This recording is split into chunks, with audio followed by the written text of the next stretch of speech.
Okay, so let's just, take a look at where we are right now. It's early 2026. Right. And if you look at the headlines, your social feeds, pretty much any tech conversation, it's all about the same handful of names. Oh, absolutely. Is ChatGPT still on top? What's Google's next move? It's all very Silicon Valley. It is. It's like we've got these geographic blinders on, and we're only looking at one tiny part of the map. It's a natural bias, I think. It's We focus on the loudest voices, and, well, for the last few years, those voices have all come from basically the same zip code. Exactly. But here's the thing. While everyone is looking one way, there is this massive shift happening in the other direction that I think a lot of people are completely missing. And that's what we're digging into today. We are. We are talking about a giant, a literal giant in AI that has just made a move so significant it might, and I'm not exaggerating, force us to redraw that map. We are doing a deep dive into Baidu's Ernie 5.0. Specifically that stable version that came out in January, the 5.00110. Right. I have to say, I love the branding. They use a lowercase e in Ernie. I noticed that. It's a small thing, but it feels almost deceptively friendly, Like, hi, I'm just your helpful little bot. It's very deceptive, because under that lowercase e is an absolute beast of a model. And Baidu's mission here is pretty clear.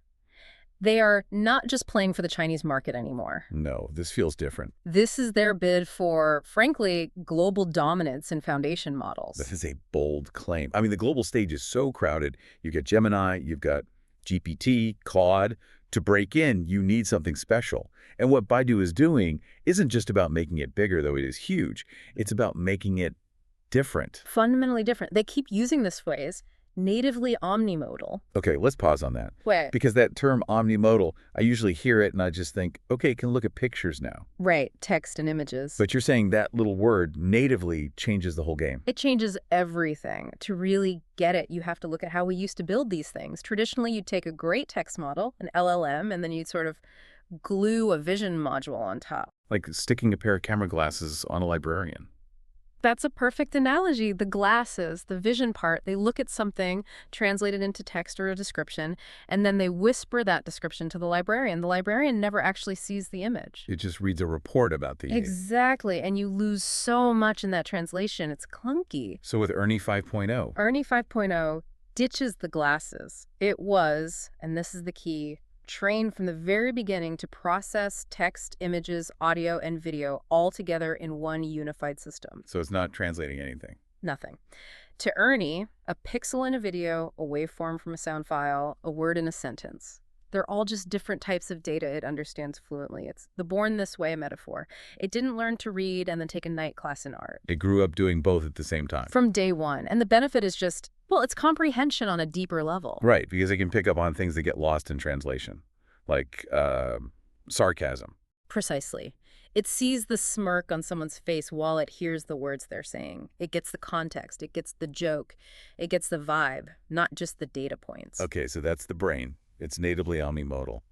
But let's talk about the engine, because when I saw the parameter count for this thing in our sources, Yeah. I was floored. Yeah, it's a big number. It's 2.4 trillion parameters. Trillion with a T. That's just a wild number. My first thought seeing that is, this has to be insanely expensive to run. Yeah. The energy cost alone. Are we burning a forest every time I ask it for a good pasta recipe? And that would be the logical assumption, right? Brute force means burning massive amounts of energy. And if this was a dense model where every single one of those 2.4 trillion parameters had to fire for every query, It would be unusable. A science project. it would be economically impossible. But this is where the engineering is just so clever. They're using a mixture of experts architecture and MOE. Okay, MOE. We hear that acronym a lot, but break it down for us at this scale. What's happening under the hood? So instead of one giant brain where every neuron fires for every single thought, imagine a huge office building filled with thousands of specialists. Okay. You have a math expert, a poetry expert, a coding expert, a history expert, you name it. When a query comes in, there's a router. Think of it like a very smart receptionist who looks at the question. And sends it to the right desk. Exactly. If you ask a math problem, it goes straight to the mathematician. And crucially, the poet, the historian, the artist, they all stay dormant. They use zero energy for that task. So you have the full potential of the entire building, but you're only paying the electricity bill for one office. That's it. And the numbers for Ernie 5.0 are just staggering. It has 2.4 trillion total parameters, but for any specific task, it activates less than 3% of them. Less than 3%. It's surgical. That is surgical. So you get all that brutal power, but with the speed and the running costs of a much, much smaller model. It's the best of both worlds. And this is all built on their own in-house tech, right? This isn't off the shelf. Right. It's built on their proprietary framework, Paddle. I still love that name. It's a great name for a really serious piece of tech. Think of it like a TensorFlow or a PyTorch, but it's been custom built and optimized by Baidu to handle exactly this kind of massive distributed expert routing system. It's the traffic control for that giant office building. Couldn't have said it better. Okay, so the architecture is smart, the engine is efficient, but let's get down to it. How does it actually perform? Because specs are great, but if it can't deliver, users don't care. And this is where Baidu is clearly trying to make a statement.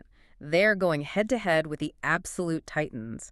The benchmarks in their papers are direct comparisons to Gemini 2.5 Pro and GPT 5.1. Wow. Okay, so they're not pulling any punches. Not at all. And if you look at a benchmark like El Marina, which is great because it's crowdsourced real people doing blind tests. So it's not just the company grading its own homework. Exactly.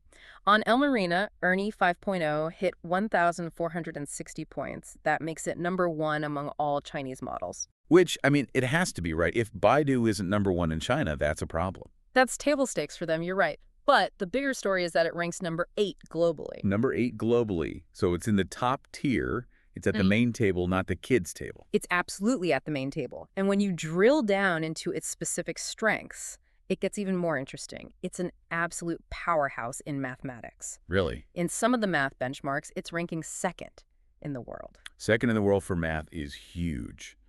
Because math isn't just knowing things, it's reasoning. That implies the underlying logic is incredibly sound. Exactly. And in general text, and especially in vision tasks, it's beating models like GPT 5.1 High and Gemini 2.5 Pro in certain head-to-head comparisons. Which goes back to that native omnimodal thing. It has to. Yeah. Because it sees better, it performs better on visual reasoning. So the big so what here? The takeaway for you listening is that this idea of top-tier AI performance being exclusive to Silicon Valley, that's over. That narrative is officially dead. This proves a Chinese company can build a model that trades blows with the best from Google and OpenAI.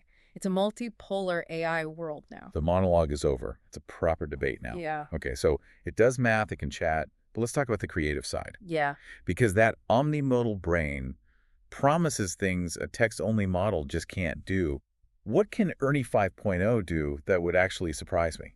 This is where it gets really fun, because it understands all these media types natively.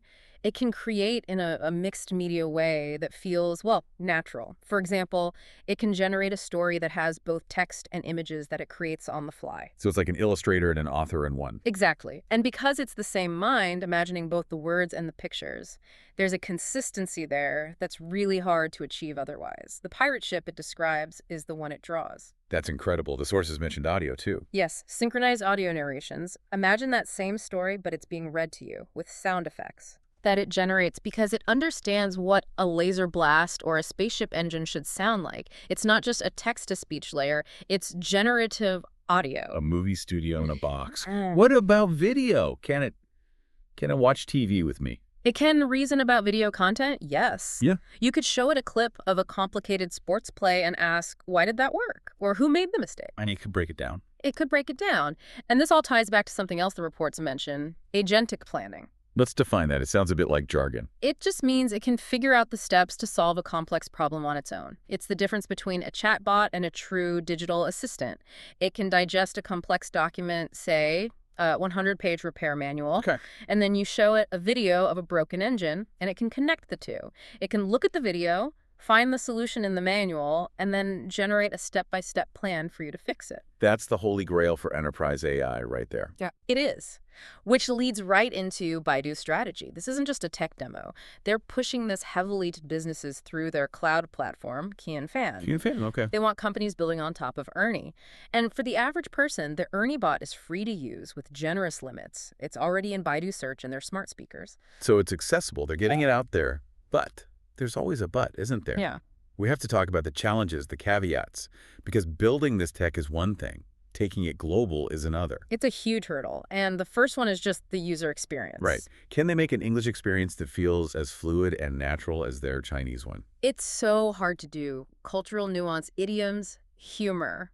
If it feels even slightly off to a Western user who's used to GPT-5, that friction is a major barrier to adoption. The conversational uncanny valley. That's a great way to put it. And then there's the whole open versus closed debate. Ah, yes. I remember an older version, Ernie 4.5, had open weights, and developers loved it.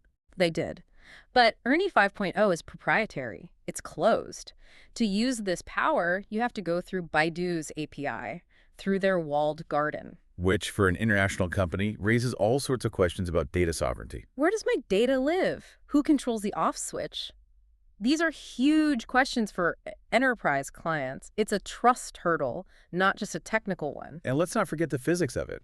We said the MOE architecture makes it efficient to run. Right. For inference. But training it, there's no shortcut for that, is there? You still have to build that entire 2.4 trillion parameter brain in the first place. And that is a titanic initial cost, both in terms of money and energy. It's like building a super efficient skyscraper. The heating bills are low once it's done, but my God, the amount of concrete and steel it took to build it was immense. It keeps the club of companies who could even play this game very, very small. Extremely small. So, okay, wrapping this up. We have this technological marvel, a prince, as the outline says, strong enough to challenge the kings. It's natively omnimodal, it's huge but efficient, but it faces these big hurdles in going truly global. It really just shows how mature the industry is becoming. We're seeing different philosophies, different engineering bets on how to get to AGI. And Baidu's bet is fascinating. It is. And the big takeaway is that the competition is here. The technology is here. This is no longer a Western monologue. And it's moving so fast. A few years ago, this was pure science fiction. Now it's a free product you can try on a Tuesday. Which brings me to a final thought I want to leave you with. We keep calling these things large language models. Yeah. LMs. It's the default term. But we just spent this whole deep dive talking about how Ernie 5.0's strength is that it understands video, audio, and images natively, not as a language. Language is just one of its inputs now. It's almost a legacy name. Right. So if these models can reason across video, audio, and text better than a human can, is language model even the right name anymore? I think we might be entering the era of something new. What's that? Maybe we're building experience models. Experience models. I like that. Models that don't just read about the world in text, but experience it. They see what we see, they hear what we hear, and they reason across all of it, just like we do. That is a fascinating way to frame it. It shifts the goal from processing symbols to perceiving reality. Something to think about. Yeah. Definitely keep an eye on these beasts emerging from all corners of the globe. The map is changing fast, and we'll be here to track it. Thanks for listening to The Deep Dive. See you next time.